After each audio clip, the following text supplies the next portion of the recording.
إن الحمد لله نحمده ونستعينه ونستغفره ونعوذ بالله من شرور أنفسنا وسيئات أعمالنا من يهده الله فلا مضل له ومن يضلل فلا هادي له وأشهد أن لا إله إلا الله وحده لا شريك له وأشهد أن محمدا عبده ورسوله يا أيها الذين آمنوا اتقوا الله حق تقاته ولا تموتن إلا وأنتم مسلمون يا أيها الناس اتقوا ربكم الذي خلقكم من نفس واحدة وخلق منها زوجها وبث منهما رجالا كثيرا ونساء واتقوا الله الذي تساءلون به والأرحام إن الله كان عليكم رقيبا يا أيها الذين آمنوا اتقوا الله وقولوا قولا سديدا يصلح لكم أعمالكم ويغفر لكم ذنوبكم ومن يطع الله ورسوله فقد فاز فوزا عظيما أما بعد فإن أصدق الحديث كتاب الله تعالى وخير الهدي هدي محمد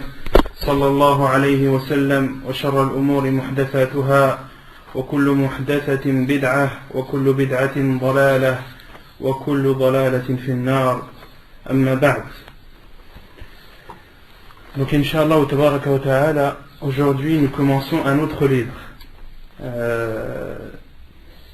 Nous commençons un autre livre appelé Al-Wajiz fi fiqhi al-sunnati wal-kitab al-aziz. Donc la semaine dernière on avait commencé un livre Al-Mawsu'at al-fiqhi al-muyassara, mais j'ai trouvé ce livre Al-Wajiz, celui qu'on va commencer réellement, plus simple et plus facile à comprendre. Il rentre moins dans les détails et sur chaque chose qu'il apporte, il la suit d'un hadith ou d'un verset, d'un hadith du prophète sallallahu alayhi wa sallam, ou bien d'un verset du Coran. Et vous connaissez tous le hadith où le prophète sallallahu alayhi wa sallam, lorsqu'il avait le choix entre deux choses, il choisissait laquelle? La plus facile. Donc j'ai décidé de ne pas continuer le premier livre qu'on avait fait, le Mawsu' al-Fiqhi al-Muyassara. Non pas parce que c'est un livre qui n'est pas bien, au contraire c'est un livre qui est bien, alhamdulillah, mais il rentre un peu trop dans les détails et c'est un niveau qui est un peu supérieur au nôtre. Et donc on doit se contenter de notre niveau et d'apprendre selon nos capacités. Donc Inch'Allah, vous allez voir la différence entre la semaine dernière et aujourd'hui. Je vous laisse la découvrir par vous-même. Donc ce livre est un livre appelé Al-Wajiz fi fiqhi sunnati wal-kitab al-aziz. Son auteur est Abdul Azim ibn Badawi al-Khilafi. Donc c'est un livre qui est connu des savants pour sa simplicité et aussi pour le fait qu'il apporte les preuves de tout ce qu'il amène. Et il cite la plupart des hadiths, il cite l'authenticité du hadith, de même que ceux qui l'ont rapporté, et il puise beaucoup des livres de Cheikh Al-Albani rahimahullah. Tous les hadiths qu'il a cités quasiment, il y a les références des livres de Cheikh Al-Albani rahimahullah. نبدأ بإذن الله تبارك وتعالى. قال المؤلف عبد العظيم ابن بدوي الخلفي: الطهارة لغة النظافة والنزاهة من الأحداث، واصطلاحا رفع الحدث وإزالة النجاسة. Donc nous commençons le livre de la purification. On en avait parlé un peu la semaine dernière quand on avait commencé l'autre livre, que les savants rahimahumullah ont commencé dans leurs livres, les savants du fiqh commencent toujours par al-tahara, la purification. Pourquoi? Parce que c'est une des conditions pour que la prière soit acceptée. Une prière n'est pas acceptée sans purification, d'où son importance, et c'est pour cela que les savants du fiqh, notamment lorsqu'ils expliquent le fiqh, la jurisprudence, ils commencent par le livre de la purification. Et dans ce livre de la purification, il y a plusieurs chapitres. Donc la purification, l'uratan, au niveau de la langue arabe, c'est-à-dire la propreté et la purification des choses malsaines. Et au niveau de la religion, c'est le fait d'enlever un état d'impureté, qu'il soit petit ou grand. Comment est-ce qu'on enlève un petit état d'impureté? de l'ourdo, et le grand état d'impureté, comment on l'enlève? Al-ghusl. Et également, dans la religion, at-tahara, ça veut dire aussi nettoyer une saleté, une chose qui n'est pas propre. Donc ça c'est le livre, le premier livre, le livre de la purification. Ensuite, le cheikh commence les chapitres. Le premier chapitre, Babul Miyah. Donc là ce sera un petit rappel de ce qu'on a dit la semaine dernière. Babul Miyah, le chapitre des eaux. Babul Miyah, kullu ma'in nazala min as-sama' aw kharaja min al-ardi fahuwa tahur. Toute eau qui descend des cieux ou qui sort de la terre est pure. C'est une règle. لقول الله تعالى وأنزلنا من السماء ماء طهورا. La preuve est le verset où Allah subhanahu wa ta'ala dit et nous avons fait descendre des cieux une eau pure. ولقول النبي صلى الله عليه وسلم في البحر هو الطهور ماؤه الحل ميتته. Et la preuve aussi est le hadith du prophète sallallahu alayhi wa sallam lorsqu'il parle de la mer ou de l'océan, il dit son eau est pure et ses bêtes mortes nous sont autorisées. Hadith rapporté dans Sahih ibn Majah de Sheikh al-Albani rahimahullah. C'est un hadith authentique. ولقوله صلى الله عليه وسلم في البئر إن الماء طهور لا ينجسه شيء. De même, une autre preuve que l'eau est pure est le hadith du puits de Bouda'a qu'on avait vu la semaine dernière et que le cheikh va reciter ici, où le prophète sallallahu alayhi wa sallam a dit dans ce hadith, l'eau est pure, rien ne la rend impure, ou rien ne la salit. L'eau est pure, rien ne la salit. C'est un hadith authentique également, authentifié par Cheikh al-Albani rahimahullah. Rapporté dans le Irwa, apporté par At-Tirmidhi et An-Nasa'i entre autres. وهو باق على طهوريته وإن خالطه شيء طاهر ما لم يخرج عن إطلاقه. Et cette eau, elle reste pure même si elle a été mélangée avec une substance pure tant que ça reste de l'eau. Donc l'eau, elle reste pure même si elle a été mélangée à une substance, à un liquide ou une chose pure, tant que ça reste de l'eau. لقوله صلى الله عليه وسلم للنسوة اللاتي قمن بتجهيز ابنته اغسلنها 3 أو 5 أو أكثر من ذلك إن رأيتن بماء وسدر واجعلن في الآخرة كافورا أو شيئا من كافور. La preuve qu'une eau, même quand elle est mélangée à une chose pure, à une substance pure, qu'elle reste pure, la preuve est le hadith où le prophète sallallahu alayhi wa sallam a parlé aux femmes qui lavaient sa fille, une de ses filles qui est décédée.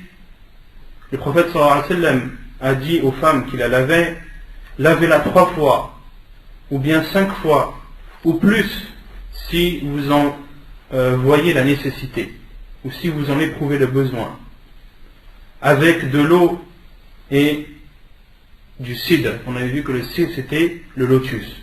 وَجْعَلْنَا فِي الْآخِرَةِ كَافُورًا أَوْ شَيْئًا مِنْ كَافُورٍ. Et dans le dernier lavage, mélangez l'eau à du kafour. On avait vu que c'était un mélange de parfums, et en français je crois que ça s'appelle le camphor. Le camphor c'est connu pour le camphre. Non, le camphre, le camphre connu en français.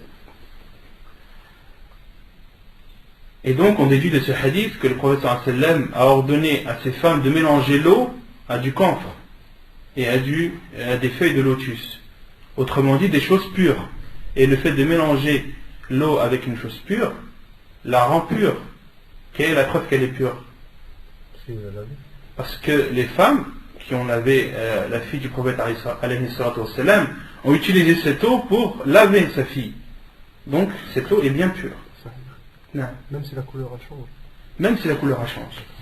Même si la couleur change, même si l'odeur change, même si le goût change, tant que ça reste de l'eau. Tant que ça reste de l'eau. ولا يحكم بنجاسة الماء وإن وقعت فيه نجاسة إلا إذا تغير بها. Et on ne juge une eau on juge qu'elle est impure uniquement lorsqu'elle a été introduite par une chose impure et que cette eau a été modifiée. Modifiée, c'est-à-dire que sa couleur a été modifiée, ou bien son goût a été modifié, ou bien son odeur. Si l'eau est modifiée par une chose impure, si son odeur est modifiée par une chose impure, si son goût est modifié par une chose impure, ou si sa couleur est modifiée par une chose impure, cette eau devient automatiquement impure. Et on avait cité la semaine dernière qu'il y avait l'unanimité des savants sur cela. Les savants sont unanimes sur le fait que l'eau, lorsqu'elle est modifiée par une chose impure, elle devient impure. Les hadiths Abi Sa'id قال قيل يا رسول الله أنا أتوضأ من بئر بضاعة وهي بئر يلقى فيها الحيض ولحوم الكلاب والنتن فقال عليه الصلاة والسلام الماء طهور لا ينجسه شيء. Et la preuve est le hadith d'Abi Sa'id al-Khudri radiyallahu anhu qui dit, il a été dit au prophète sallallahu alayhi wa sallam, pouvons-nous faire nos ablutions en utilisant l'eau du puits de Buda'ah? C'était un puits dans lequel étaient jetées des serviettes que les femmes utilisent pour nettoyer le sang des menstrues, de même qu'étaient jetés des cadavres de chiens et autres impuretés. Et le prophète alayhi salatu wassalam a répondu, l'eau est pure, rien ne la salit. Donc il y a plusieurs choses sur ce hadith qu'on avait vu la semaine dernière mais qu'on répète aujourd'hui. La première chose, c'est l'explication que les savants ont donnée sur le fait que ces impuretés soient arrivées dans ce puits de Buda'ah. On avait vu que les savants avaient expliqué qu'en aucun cas les compagnons du prophète alayhi sallam ne jetaient ces impuretés dans l'eau, dans ce puits, car ce sont les meilleurs gens de cette communauté et il est impensable et inconcevable qu'ils jettent des impuretés dans un puits que les gens utilisent, dont les gens utilisent son eau.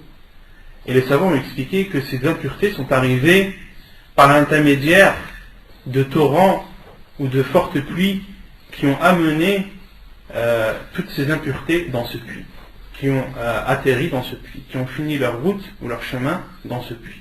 Et en aucun cas, ce sont les compagnons du prophète alayhi sallam qui y jetaient ces saletés. Et on pouvait comprendre de cela lorsque Abu Sa'id al-Khudri radiyallahu anhu dit c'était un puits dans lequel était jeté. Dans lequel était jeté ne voulait pas dire par là que les gens le jetaient directement. Il voulait dire par là dans lequel finissaient leur chemin ces impuretés. Donc première chose à éclaircir. Et la deuxième, le prophète sallallahu alayhi wa sallam dans ce hadith a dit l'eau est pure, rien ne la salit. C'est-à-dire l'eau, on avait vu la semaine dernière que Bi'r Buda'ah était un puits d'une grande contenance. Il contenait beaucoup d'eau. Et malgré ces impuretés qui étaient dedans, elle n'avait aucune influence sur cette eau, car elle était en grande quantité. Ni sa couleur n'a changé, ni son odeur, et ni son goût. Les savants ont déduit donc qu'une eau, lorsqu'elle est en grande quantité, et que des impuretés y sont contenues, mais que cette eau ne change pas, l'eau reste pure. La preuve, le prophète a répondu aux compagnons que cette eau est pure et leur a autorisé de faire les ablutions avec. Et ce hadith est connu chez les savants sous le nom de hadith Bi'r Buda'ah. Donc ça c'était le premier chapitre des eaux. Vous voyez la différence avec la semaine dernière. Là, il y a beaucoup moins de détails, c'est beaucoup plus simple à comprendre et on en retient l'essentiel. الباب الثاني باب النجاسات. النجاسات جمع نجاسة وهي كل شيء يستقذره أهل الطبائع السليمة ويتحفظون عنه ويغسلون الثياب إذا أصابهم كالعذرة والبول. Donc le deuxième chapitre est le chapitre des impuretés. Donc nous sommes dans le livre de la purification, dans le deuxième chapitre qui est le chapitre des impuretés. Et Cheikh donne l'explication ou la définition de l'impureté. Les impuretés, ce sont toutes choses que répugnent les gens de bonne nature.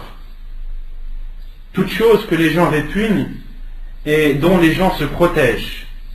Et également toutes choses qu'ils lavent lorsqu'elle atteint leurs vêtements, comme les excréments et l'urine.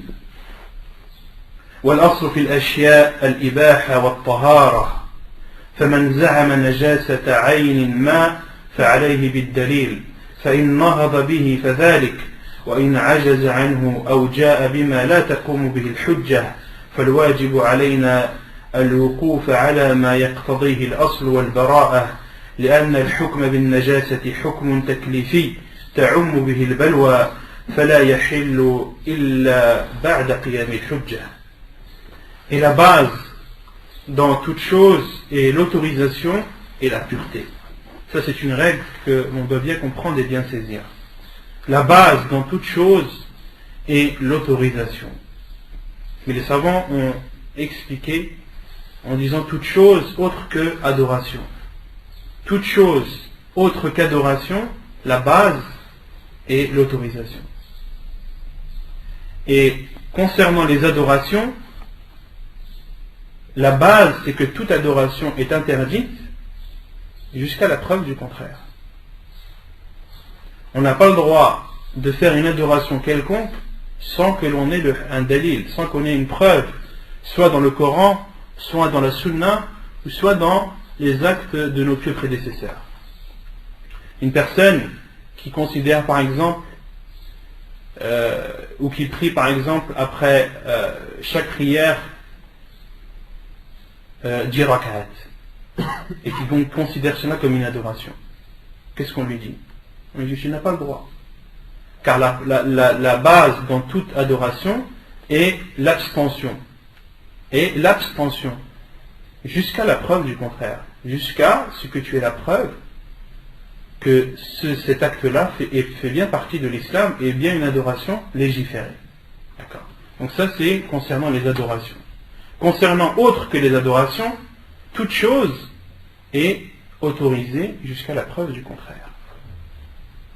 Par exemple, une personne qui ne sait pas que l'alcool est autorisé, que l'alcool est interdit. Deux personnes qui font un dialogue, qui font un débat sur l'alcool, est-il interdit ou non? Mais aucun d'eux n'a la preuve, n'a jamais entendu que l'islam interdisait l'alcool. L'un dit que c'est autorisé, l'autre dit que c'est interdit. Lequel des deux a raison? Dans ce contexte-là, dans le contexte qu'aucun d'eux ne sait. Celui qui dit que c'est autorisé. Pourquoi? Parce que la base dans toute chose, c'est l'autorisation. Mais dès que la preuve lui parvient, dès qu'il sait que Allah subhanahu wa ta'ala a interdit la consommation de l'alcool et que le prophète sallallahu alayhi wa sallam a maudit celui qui le buvait, etc., et les 10 que le prophète sallallahu alayhi wa sallam a cités dans la sunna, il devient obligatoire à celui qui pensait que c'était autorisé de considérer comme interdit. Mais dans ce débat bien précis où ces deux personnes, aucune d'entre elles n'avait la preuve, on dit lequel avait raison? Celui qui a dit que c'est autorisé. Pourquoi? Parce qu'il est resté dans la base que toute chose est autorisée. Et cet exemple était cité par le Cheikh Ibn Uthaymin rahimahullah. Et de même, toute chose est pure jusqu'à la preuve du contraire. Toute chose est pure jusqu'à la preuve du contraire. D'accord? Donc, personne n'a le droit de dire que telle ou telle chose est impure sans en avoir la preuve. D'accord? Autrement dit, si l'un d'entre nous a un doute sur une chose, il n'a jamais entendu, une chose par exemple qui est tombée sur ses vêtements, il ne sait pas si cette chose est pure ou impure. La base, c'est la pureté. Tant que tu n'as pas la preuve que cette chose est impure, tu considères qu'elle est pure. Tu restes dans la base qui est que toute chose est pure.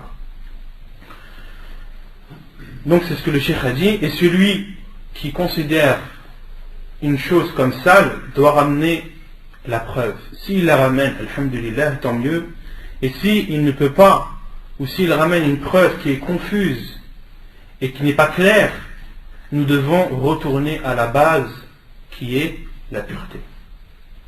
Car de rendre une chose impure, c'est un jugement que tu imposes et que tout le monde doit subir. Quand tu considères une chose impure, c'est comme si tu obligeais tout le monde de s'en abstenir. Et ça, ce n'est pas quelque chose de simple. On n'interdit pas une chose à l'ensemble de la communauté comme ça, par coup de tête, non. Il faut une preuve claire et surtout une preuve authentique.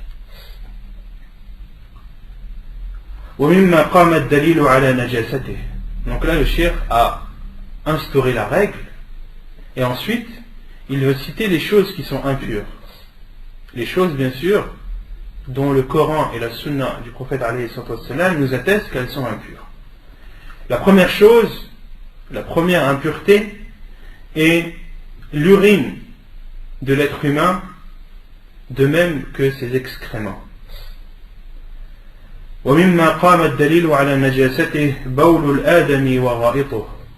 أما الغائط فلحديث أبي هريرة رضي الله تعالى عنه أن رسول الله صلى الله عليه وسلم قال: إذا وطئ أحدكم بنعله الأذى فإن التراب له طهور. الحديث في صحيح أبي داود. La preuve que l'excrément est une impureté est le hadith de Abu Hurayra radiyallahu anhu, qui dit que le prophète sallallahu alayhi wa sallam a dit: lorsque l'un d'entre vous marche avec ses sandales sur de l'excrément, la poussière ou le sable qu'il touchera après sera sa purification. فَإِنَّ التُّرَابَ لَهُ طَهُورٌ. La terre est sa purification. Lorsque l'un d'entre vous piétine ou marche sur un excrément, la terre est sa purification. C'est-à-dire qu'il suffit d'essuyer cette chose à même le sol. At-turab, à même le sol, at-turab, c'est-à-dire là où il y a du sable ou de la poussière. وَالْأَذَى كُلُّ مَا تَأَذَّيْتَ بِهِ مِنَ النَّجَاسَةِ وَالْقَذِرِ وَالْحَجَرِ وَالشَّوْكِ وَغَيْرِ ذَلِكَ. Et l'adha en arabe, en général, ça signifie tout ce qui fait mal, tout ce qui offense, comme saleté, comme pierre, ou comme épine, ou autre chose. وَالْمُرَادُ بِهِ فِي الْحَدِيثِ النَّجَاسَ كَمَا هُوَ واضح. Mais le terme adha qui a été cité dans ce hadith, il veut dire l'impureté, il veut dire les excréments, comme ceci est clair. وأما البول فلحديث أنس أن أعرابيا بال في المسجد فقام إليه بعض القوم فقال رسول الله صلى الله عليه وسلم: دعوه ولا تزرموه.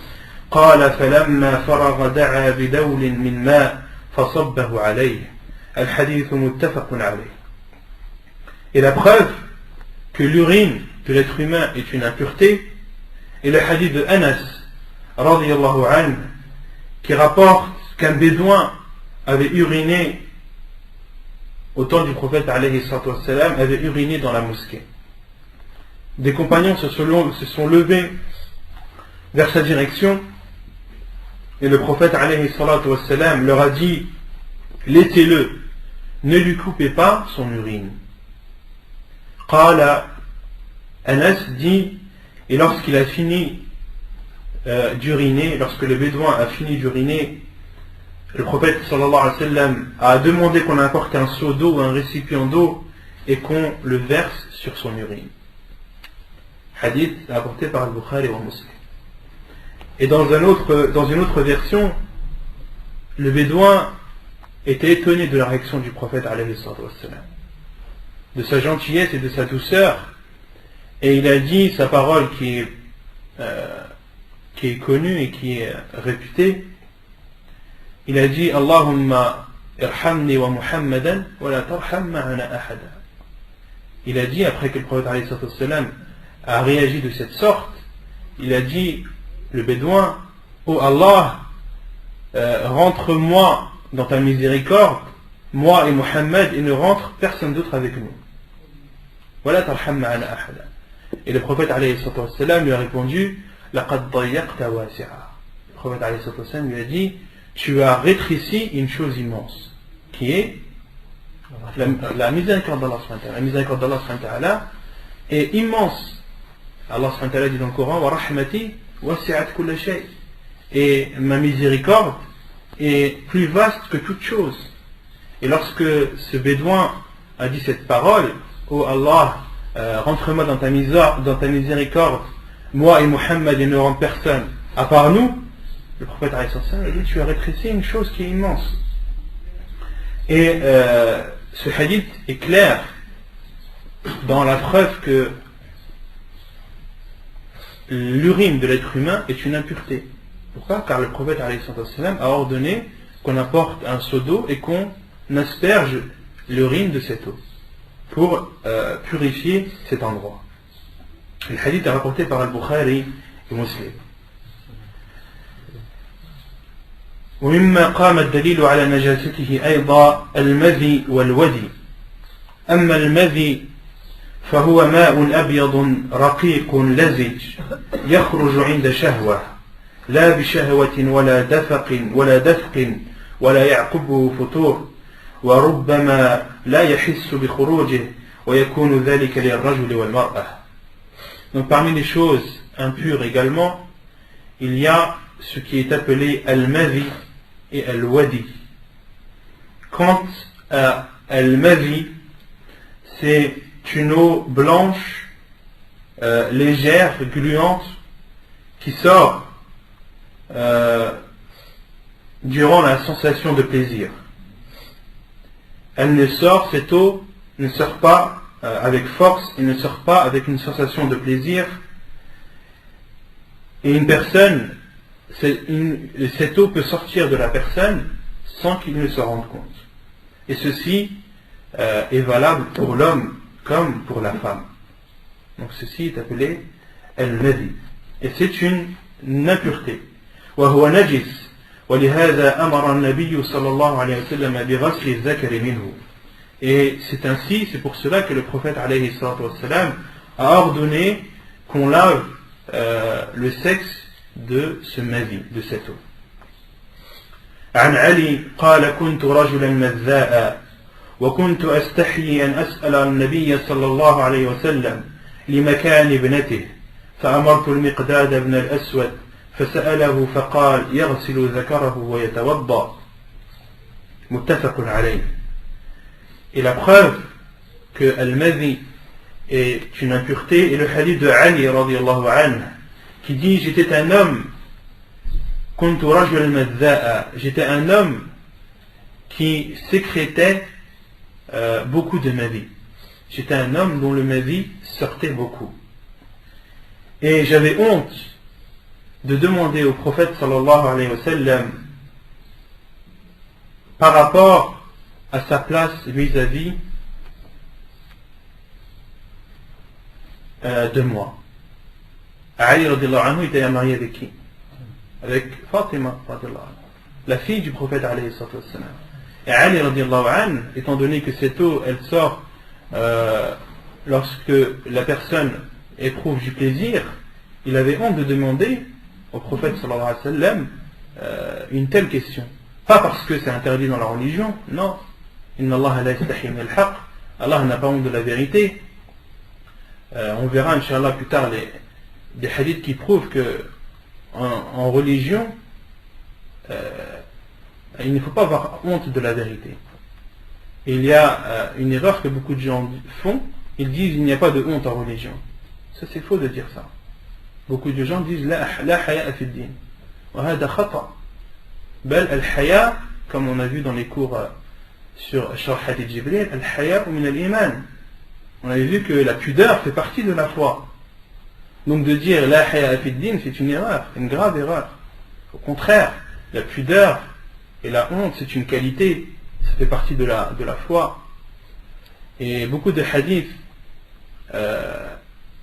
stipulent qu'Allah subhanahu wa ta'ala aime ceux qui sont pudiques. Donc, Ali radiallahu anhu il avait honte de demander au prophète alayhi salam cette question, non pas parce que c'est une honte dans la religion, ou que la honte dans la religion est répugnante, non, mais car le prophète alayhi salam était le père de sa fille. فأمرت المقداد بن الأسود فسأله. Et il a alors demandé à un autre compagnon, Al-Miqdad ibn al-Aswad, radiyallahu anhu, qui a demandé au prophète sallallahu alayhi wa sallam et qui lui a posé la question sur un homme qui a sécrété du mazi. Le prophète sallallahu alayhi wa sallam a dit, lui a répondu, qu'il lave son sexe et qu'il fasse ses ablutions. Qu'il lave son sexe et qu'il fasse ses ablutions. Et dans une autre version, le prophète sallallahu alayhi wa sallam a dit qu'il lave son sexe et ses testicules, et ses deux testicules. Dans un hadith authentique également, le prophète sallallahu alayhi wa sallam a dit de laver le sexe et les testicules. Et beaucoup de savants sont de cet avis que la personne qui a sécrété du mazi doit laver son sexe et ses testicules. وأما الودي فهو ماء أبيض سخين يخرج بعد البول. Et quant au wadi, c'est une eau blanche, épaisse, qui sort après l'urine. Ça c'est concernant l'homme et non la femme. Donc certains hommes, ça arrive souvent, cette eau blanche, épaisse, sort après l'urine. Cette eau est impure. وهو نجس. عن ابن عباس قال المني والودي والمدي أما المني فهو الذي منه الغسل وأما الودي والمدي فقال اغسل ذكرك أو مذاكيرك وتوضأ وضوءك للصلاة. Et quant au wadi, Ibn Abbas radiallahu anhu a dit Al-Mani, qui est le sperme, Al-Wadi et Al-Madi. Quant à Al-Mani, qui est le sperme, c'est cette substance qui oblige de faire le grand lavage, qui oblige de faire Al-Ghusl. Et les savants, la plupart des savants, et c'est Inch'Allah Ta'ala l'avis le plus probable et le plus sûr, c'est que Al-Mani n'est pas une impureté. Et on verra ça Inch'Allah dans la suite. Al-Mani, le sperme, les savants, la plupart des savants disent que le sperme n'est pas impur, il est pur. Lorsqu'il sort avec éjaculation et avec sensation de plaisir, il oblige la personne à faire un grand lavage. Et lorsqu'il sort sans sensation de plaisir, il n'oblige pas le grand lavage. Donc Ibn Abbas a dit Al-Mani, c'est cette substance qui oblige le grand lavage. Quant à Al-Wadi et Al-Madi, il a dit lave ton sexe et tes testicules et fais tes ablutions comme les ablutions de la prière. وَتَوَضَّأْ وُضُوءَكَ لِلصَّلَاةِ. C'est bon? Vous avez saisi? Alors retenez bien tout ça parce qu'il y en a plein, je vois, ils n'écrivent pas. Et dans le fiqh, vous savez très bien que les cours en français déjà sont rares et les cours de fiqh encore moins. Donc c'est une occasion qu'il ne faut pas rater. Et une chose que vous apprenez aujourd'hui, vous allez la retenir, mais dans une semaine ou deux, dans un mois ou deux, qui vous dit que ces choses ne vont pas sortir de votre esprit et les oublier. C'est pour ça que le savant conseillait d'enregistrer la science par l'écriture. D'enregistrer la science par l'écriture. Donc c'est un conseil que je vous donne parce que les cours d'une, ils sont rares, et de deux, les cours de jurisprudence, les cours en français je veux dire, ils sont rares, de jurisprudence encore moins, et donc le mieux pour vous c'est d'avoir une feuille, un stylo, d'avoir un cahier, plus qu'une feuille elle est amenée à la perdition, un cahier que vous utilisez où vous écrivez vos notes, ou bien ceux qui enregistrent peuvent écouter le cours, l'enregistrer et ensuite chez eux réécrire tranquillement. C'est une solution aussi. ومما قام الدليل على نجاسته أيضا روث ما لا يؤكل لحمه Et parmi les impuretés également, les excréments des animaux dont la consommation est interdite. Les excréments des animaux dont la consommation nous est interdite. عن عبد الله قال أراد النبي صلى الله عليه وسلم أن يتبرز أي أن يقضي حاجته فقال ائتني بثلاثة أحجار فوجدت له حجرين وروثة حمار فأمسك الحجرين وطرح الروثة وقال هي رجس. الحديث في صحيح ابن ماجه وهو صحيح. Donc la preuve que l'excrément des animaux qui nous sont interdits à la consommation est le hadith d'Abdullah qui dit le prophète sallallahu alayhi wa sallam voulait faire ses besoins et il m'a dit apporte-moi 3 pierres. 3 pierres pour faire al-istijmar.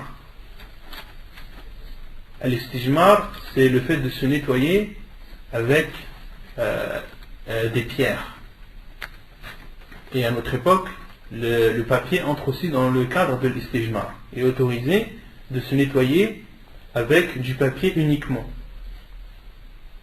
Et Abdullah radiallahu anhu a dit et j'ai trouvé 2 pierres et un crottin d'âne qui était dur.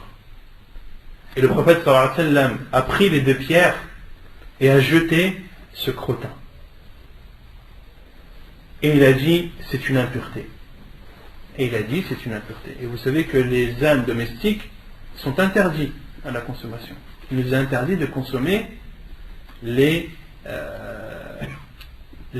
viande d'âne domestique. Et on verra ça, Inch'Allah, les hadiths du prophète sallallahu alayhi wa sallam où les compagnons consommaient la viande d'âne domestique, et lorsque l'interdiction est venue, le prophète sallallahu alayhi wa sallam a dit Allah et son envoyé vous interdisent de consommer la viande des ânes domestiques.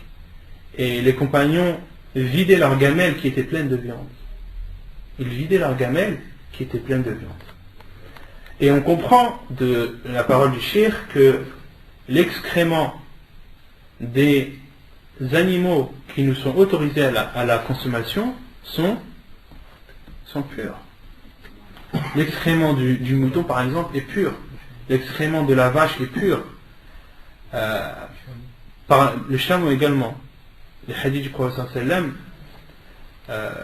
entre autres lorsqu'il y avait un groupe qui était venu à Médine, et le hadith est rapporté par Muslim dans son Sahih, un groupe de voyageurs était venu à Médine et sont tombés malades, car Médine c'est une ville qui est connue pour pour ses températures négatives. À Médine c'est une ville froide. En hiver, il neige à Médine.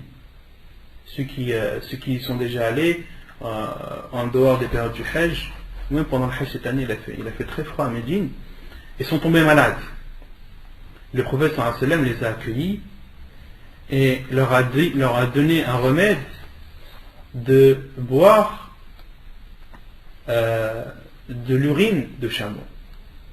De boire de l'urine de chameau.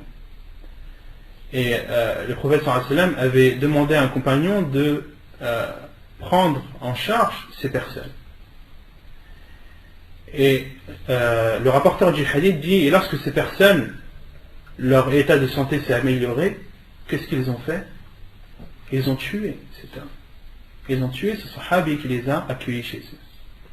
Et le prophète sallallahu alayhi wa sallam s'est énervé et a ordonné à ses compagnons d'aller à la poursuite de ces hommes. Et ensuite le prophète sallallahu alayhi wa sallam a ordonné qu'on leur coupe les mains, qu'on leur coupe les pieds, qu'on leur crève les yeux et qu'on les laisse dans le désert. Et ces personnes demandaient à ce qu'on les abreuve et l'eau ne leur parvenait pas. Et ils sont morts ainsi.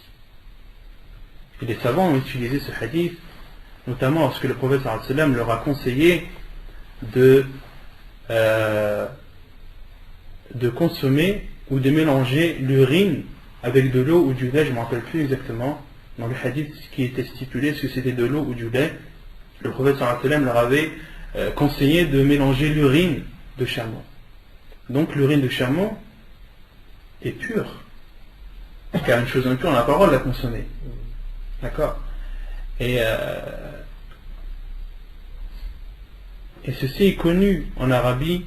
Lorsqu'on était parti à Médine, entre autres, on avait fait une jalsa avec le Cheikh Mohammed ibn Hadi al-Madkhali, qui est un des mashaykh de Médine, et on lui avait posé la question sur l'urine de chameau, et il avait cité qu'il connaissait une personne qui était diabétique et qui mélangeait de l'urine de chameau. D'après ce que le Cheikh nous avait cité, c'est que l'urine de chameau a une odeur très forte. Il est difficile de la boire comme ça à sec. On est obligé de la mélanger avec quelque chose, de la casser avec une autre boisson. Et que cet homme consommait le matin, le midi, le soir, mélangé avec du thé. Et alhamdulillah, Allah lui a accordé la guérison. Et il y avait dans l'assise des frères des États-Unis, et un des frères avait dit que maintenant dans certains médicaments, lorsqu'on regardait la contenance, on voyait qu'il y a de l'urine de chameau dans la substance de certains médicaments. Donc c'était une parenthèse. ومما قام الدليل على نجاسته أيضا دم الحيض عن أسماء بنت أبي بكر قالت: جاءت امرأة إلى النبي صلى الله عليه وسلم فقالت إحداهن يصيب ثوبها من دم الحيض كيف تصنع؟ فقال: تحته ثم تقرصه بالماء ثم تنضحه ثم تصلي فيه. الحديث متفق عليه. Donc parmi les impuretés également, il y a le sang des menstrues. La preuve est le hadith de Asma bint Abi Bakr, la fille d'Abu Bakr radiallahu anhu, qui a dit: une femme est venue vers le prophète sallallahu alayhi wa sallam et lui a dit: si l'une d'entre nous a un vêtement qui est taché du sang de menstrue, que doit-elle faire? Le prophète sallallahu alayhi wa sallam lui a répondu: elle doit le frotter, puis elle doit le nettoyer avec de l'eau en le frottant avec le bout de ses doigts. Elle doit le nettoyer avec le bout de ses doigts, en frottant avec le bout de ses doigts.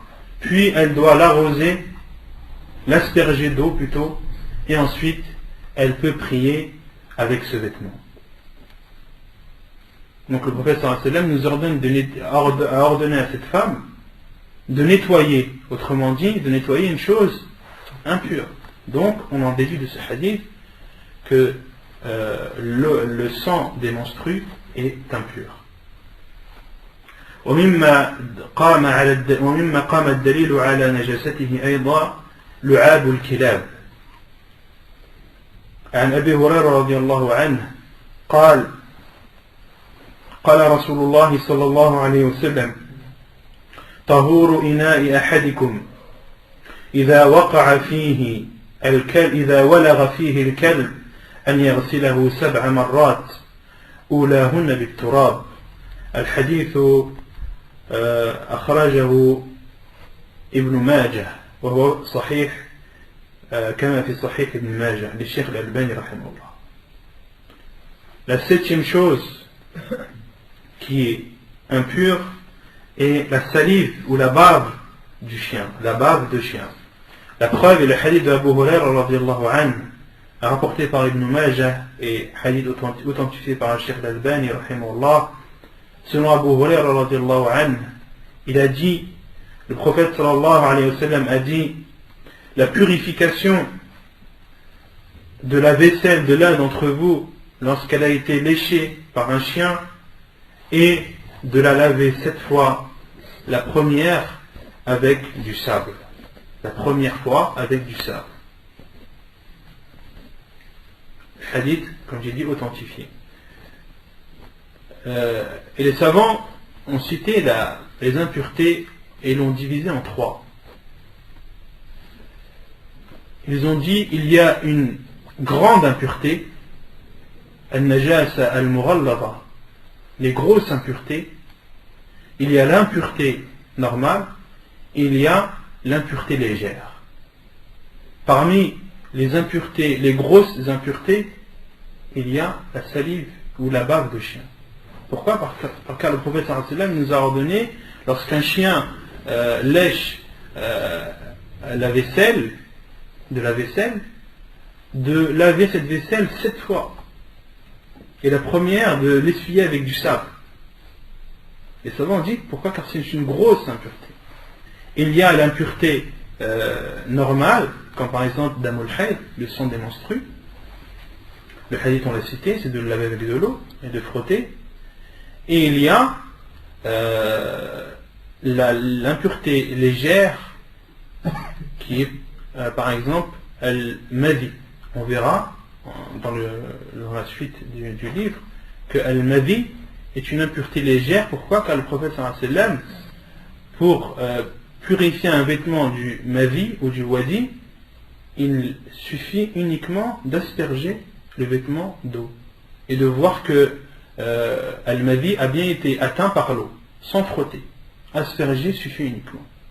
Donc parmi les savants qui ont séparé ou qui ont fait cette division, Cheikh Ibn al-Uthaymin dit an-najasa est de 3 sortes: la grosse, la normale, la grosse impureté, l'impureté normale et l'impureté légère. ومما قام الدليل على نجاسته أيضا الميتة وهي ما مات حتف أنفه من غير ذكاة شرعية. La 8e chose, donc pour récapituler, donc là on en est à la 8e chose impure, qui est la bête morte.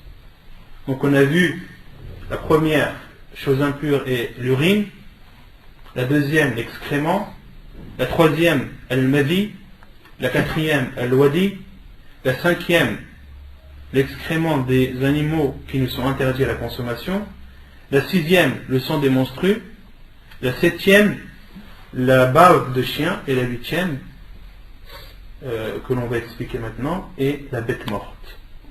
Et une bête morte, c'est toute bête qui est morte de mort naturelle sans qu'elle ne soit tuée d'une façon juridique, c'est-à-dire sans qu'elle n'ait été chassée ou sans qu'elle n'ait été égorgée. D'accord? Donc une bête qui meurt de mort naturelle sans être chassée, sans qu'elle n'ait été tuée par la chasse ou qu'elle n'ait été égorgée, c'est une bête morte. Et la bête morte est impure. La preuve, والدليل على نجاستها على نجاسة الميتة قال المؤلف لقوله صلى الله عليه وسلم إذا دبغ الإهاب فقد طهر والإهاب جلد الميتة. La preuve est le hadith du prophète alayhi salatu wassalam, hadith rapporté par Ibn Majah et Abu Daoud et authentifié par Cheikh al-Albani rahimahullah, où le prophète sallallahu alayhi wa sallam dit: lorsque la peau de la bête morte est tannée, elle devient pure. Lorsque la peau de la bête morte est tannée, elle devient pure.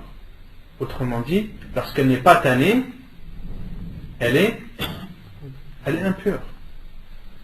La condition pour que la peau d'une bête morte soit pure, c'est qu'elle soit tannée. Tanner, le tannage, c'est un processus. En fait, c'est connu, c'est un métier en lui-même, le tannage, mais c'est beaucoup utilisé dans les pays du Maghreb et autres. Tanner une peau, c'est tout d'abord la laver. Bien, le tannage, en général, le tannage d'une peau, ça dure à peu près un mois et demi. Donc la peau, il faut déjà la laver. Il faut la tremper dans l'eau. En général, le Magharibat, il la met dans de l'eau et du sel. il trempe la peau de mouton dans de l'eau et du sel pour la nettoyer. Il la laisse en général à peu près une semaine à deux. Ensuite, lorsque la peau est lavée, elle est séchée. Elle est séchée. Et lorsqu'elle est séchée, elle est râpée. À l'intérieur de la peau, lorsqu'il est sec, le tanné, parmi les processus du tannage, c'est aussi de râper cette peau, de la frotter, de la nettoyer, de la râper. Et c'est râpé par des feuilles, en général des feuilles qui sont contenues dans le gland, des pierres aussi, ça peut être tanné par une pierre. Le principal, c'est que cette peau soit frottée et nettoyée. Donc ça, c'est le tannage. Et la peau, lorsqu'elle est restée 2 semaines dans l'eau, lorsqu'elle a été séchée, lorsqu'elle a été frottée, elle peut être que pure. Et à débat, c'est ça. Donc après, à notre époque, maintenant, il y a plusieurs processus de tannage, avec tannage industriel, etc. Mais je sais que les gens du Maghreb, les Marocains, etc., ils font beaucoup ça, le tannage au Maroc. Vous voyez les peaux de mouton que vous trouvez des fois dans les mosquées ou chez les gens, ils sont des peaux tannées. Quand vous voyez l'intérieur, c'est propre. C'est propre, c'est pur. D'accord. Donc c'est ça le tannage. Et le prophète alayhi sallam a dit lorsque la peau de la bête morte est tannée, elle est pure. Donc cela prouve l'impureté de la bête morte. Non. Pour les animaux de la mer en fait. Parce que tu as dit que les animaux de la mer. Cheikh il vient. ويستثنى من ذلك. Ce que tu dis là, le cheikh il est juste après. Et il est excepté de cela. ويستثنى من ذلك ميتة السمك والجراد لحديث ابن عمر رضي الله عنهما قال رسول الله صلى الله عليه وسلم أحلت لنا ميتتان ودمان أما الميتتان فالحوت والجراد وأما الدمان فالكبد والطحال. الحديث في صحيح ابن ماجه وهو حديث صحيح. Et il est excepté de cela, donc toute bête morte de mort naturelle sans avoir été tuée par chasse, sans avoir été chassée ou sans avoir été égorgée. Donc même la chasse, il faut connaître les conditions de la chasse, etc. On ne tue pas une bête comme ça dans la chasse. Il y a des conditions, Inch'Allah on verra ça plus tard. Donc il y a des exceptions plutôt. Parmi ces exceptions, les bêtes mortes de la mer et les criquets. Donc les bêtes mortes de la mer, les poissons morts qu'on retrouve, qui sont morts de mort naturelle, et les criquets. Ils nous sont autorisés. La preuve est le hadith d'Ibn Umar radiallahu anhuma a dit, le prophète sallallahu alayhi wa sallam a dit, il nous est rendu licite 2 bêtes mortes et 2 sortes de sang. Quant aux 2 bêtes mortes, ce sont les poissons et les criquets, et quant aux 2 sangs, c'est le foie et la rate.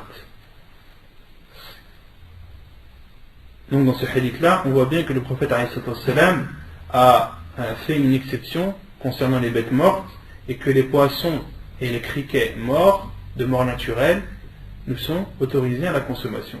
De même que 2 sortes de sang.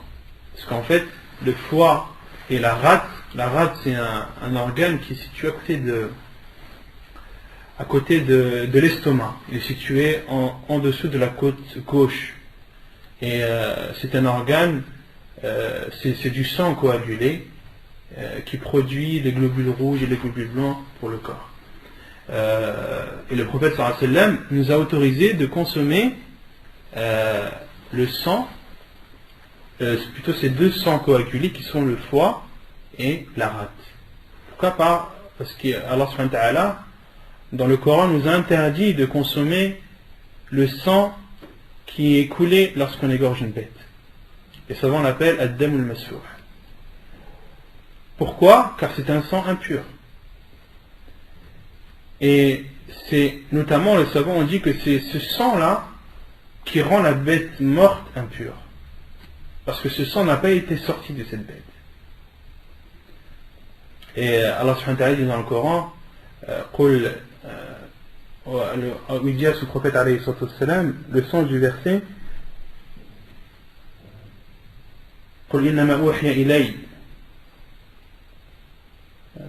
j'ai oublié le verset, subhanallah. Le sens du verset est dit, il ne m'a été révélé de choses qui vous ont été interdites à la consommation, sauf que uniquement la bête morte et ad-dam al-masfouh, et le sang qui sort de la bête qu'on égorge. Et les savants ont dit que le sang qui reste à l'intérieur du corps, cela n'est pas impur. Le sang qui reste dans la bête, parce qu'une bête, elle ne peut pas être vidée de tout son sang. C'est impossible. Il reste obligatoirement du sang dans les organes, etc. à l'intérieur. Et le sang qui est interdit est le sang qui sort de la bête lorsqu'on l'égorge. Et c'est pour cela que le prophète alayhi salam a dit, et il nous a autorisé 2 sortes de sang, le foie et la rate. Le foie et la rate.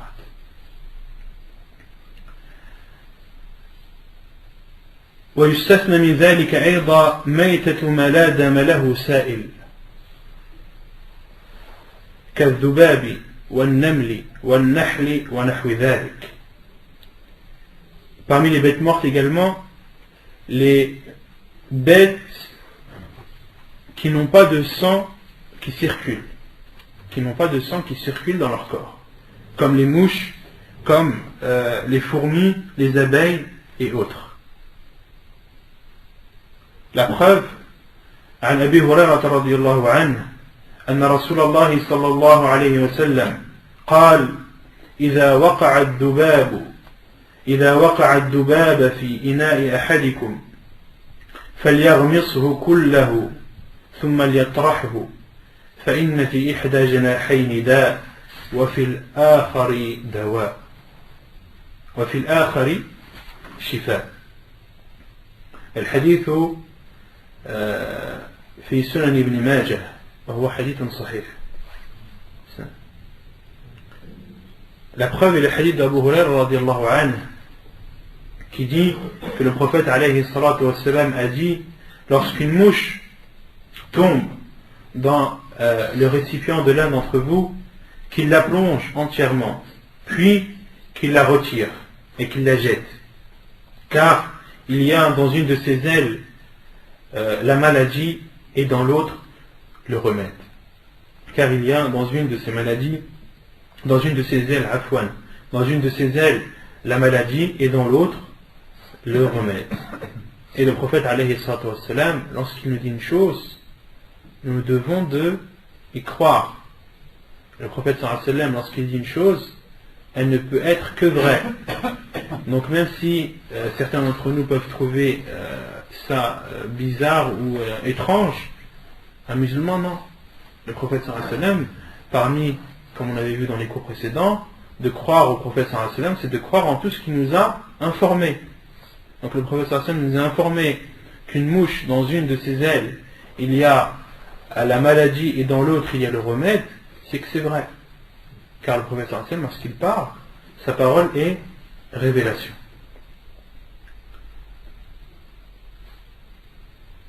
ويستثنى من ذلك عظم الميتة وقرنها وظفرها وشعرها وريشها كل ذلك طاهر وقوفا على الأصل وهو الطهارة. De même que les os des bêtes mortes, leurs cornes, leurs griffes, leurs poils, leurs plumes, tout ceci est pur.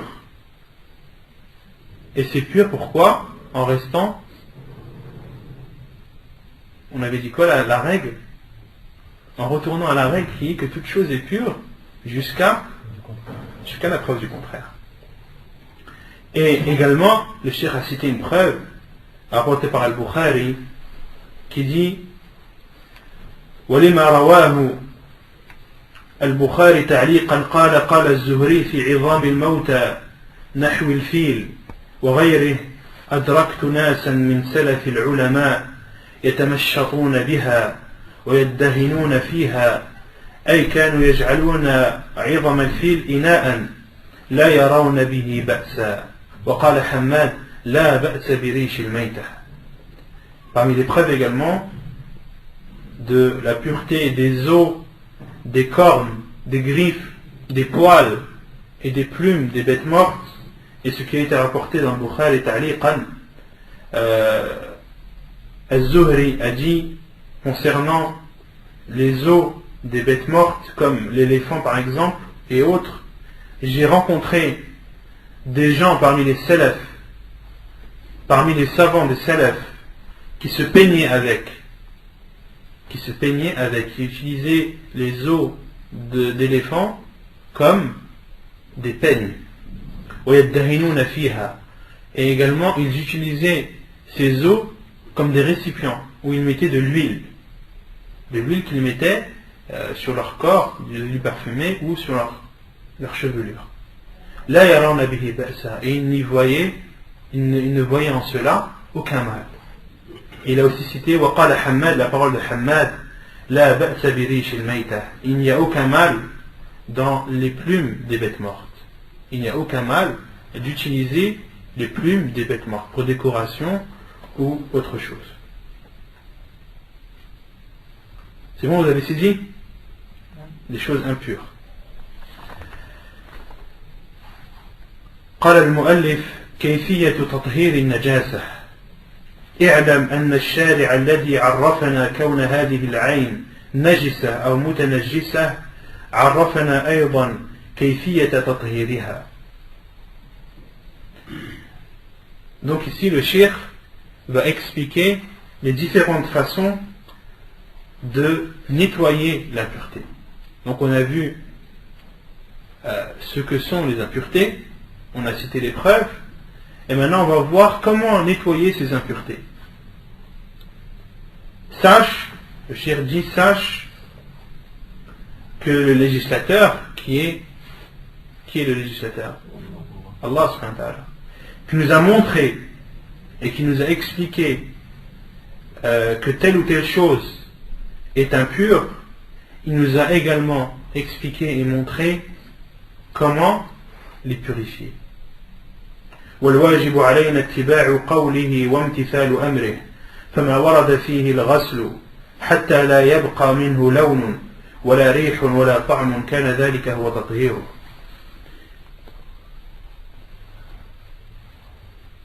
Et les choses par exemple qui nous ont été ordonnées de purifier et de nettoyer de telle sorte qu'il ne reste plus de traces, plus de couleur de cette impureté, plus d'odeur et plus de goût, cela devient alors sa façon de la purifier. Donc si le professeur sallam nous ordonne de laver une impureté à tel point, il nous dit que vous devez la laver, il ne doit rester aucune trace, que ce soit une odeur, une couleur ou un goût, il nous devient obligatoire de nettoyer de la façon bien précise que nous a montré le prophète sallallahu alayhi wa sallam. وما ورد فيه الصب أو الرش أو الرش أو الحت أو المسح على الأرض أو مجرد المشي في أرض طاهرة كان ذلك هو تطهيره. Et ce qui a été rapporté comme le fait d'asperger uniquement, ou d'arroser, ou de frotter, ou d'essuyer par terre, ou le simple fait de marcher, ce qui a été rapporté dans ces choses bien précises, ces seules choses suffisent. D'accord? Les impuretés dont le prophète alayhi sallam nous a montré, nous a expliqué que de la rendre pure, c'est uniquement par exemple de l'arroser suffit. D'accord? Les impuretés dont le prophète alayhi sallam nous a informé que le fait de marcher uniquement efface cette impureté et l'enlève, le fait de marcher suffit. D'accord? On n'est pas obligé de la laver. وَاعْلَمْ أَنَّ الْمَاءَ هُوَ الْأَصْلُ فِي تَطْهِيرِ النَّجَاسَاتِ. Et sache que l'eau est la base de la purification des impuretés. Donc, autrement dit, s'il y a une impureté dont aucun hadith du prophète nous montre comment la nettoyer, la base est de la nettoyer avec de l'eau. Car l'eau est pure. إذا علمت هذا فإليك ما جاء به الشرع في صفة تطهير الأعيان النجسة أو المتنجسة. Et lorsque, après avoir appris ces choses, voici maintenant les différentes façons de nettoyer les choses impures. أولا تطهير جلد الميتة بالدباغ. عن ابن عباس رضي الله عنهما قال: سمعت رسول الله صلى الله عليه وسلم يقول: أيما إهاب دبغ فقد طهر. أيما إهاب دبغ فقد طهر. والإهاب كما قلنا هو جلد الميتة.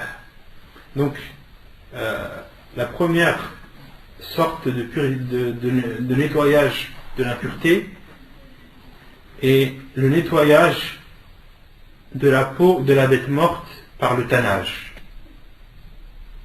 Donc la peau d'une bête morte, comment est-ce qu'elle devient pure? Par le tannage. Est-ce que laver suffit?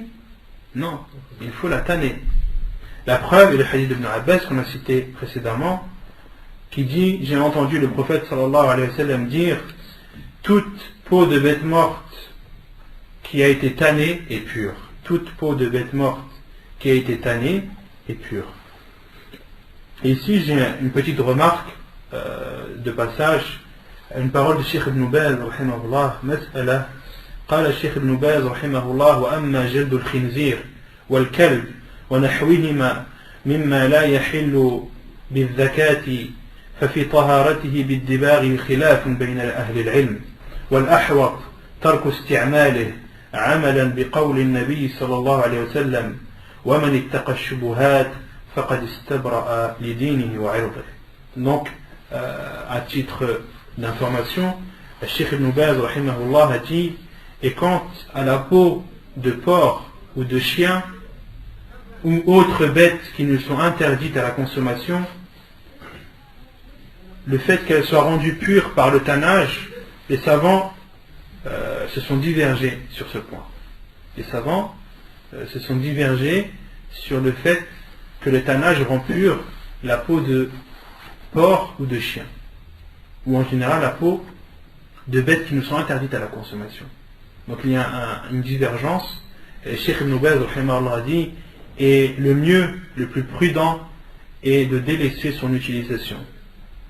Car le prophète sallallahu alayhi wa sallam a dit: وَمَنِ اتَّقَى الشُّبُهَاتِ فَقَدْ اسْتَبْرَأَ لِدِينِهِ وَعِرْضِهِ وَقَالَ دَعْ مَا يَرِيبُكَ إِلَى مَا لَا يَرِيبُكَ. Et le prophète alayhi wa sallam a dit: laisse ce qui te laisse un doute à ce qui ne te laisse pas de doute. Laisse ce qui te laisse un doute à ce qui ne te laisse pas de doute. Donc là c'était une petite remarque. ثانيا تطهير الإناء إذا ولغ فيه الكلب. عن أبي هريرة رضي الله عنه أن رسول الله صلى الله عليه وسلم قال: طهور إناء أحدكم إذا ولغ فيه الكلب أن يغسله 7 مرات أولاهن بالتراب. Donc le nettoyage de la vaisselle ou d'un récipient qui a été léché par un chien.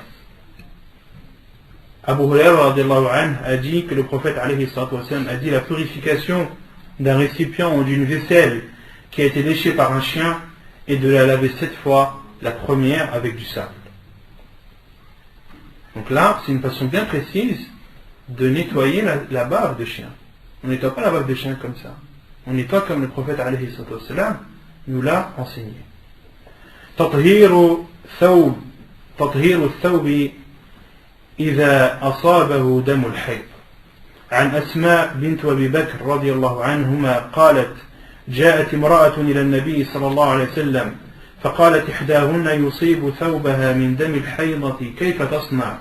قال: تحته ثم تقرصه بالماء ثم تنضحه ثم تصلي فيه. Donc la purification d'un vêtement qui a été atteint ou qui a été taché par du sang de menstru. La preuve est le hadith de Asma bint Abi Bakr radiallahu anhuma qui dit: une femme est venue vers le prophète sallallahu alayhi wa sallam et lui a dit: l'une d'entre nous, lorsque son vêtement est taché du sang de menstru, que doit-elle faire? Le prophète alayhi wa sallam lui a dit: elle doit le frotter, puis le nettoyer en frottant avec le bout de ses doigts, puis l'arroser et enfin prier avec. ثم قال الشيخ: وإن بقي بعد ذلك أثره فلا بأس. Et si après ce nettoyage il reste la trace encore du sang, il n'y a pas de mal à cela. Il n'y a aucun mal à cela. عن أبي هريرة رضي الله عنه أن خولة بنت يسار قالت: يا رسول الله، ليس لي إلا ثوب واحد وأنا أحيض فيه. قال: فإذا طهرت فاغسلي موضع الدم ثم صلي فيه.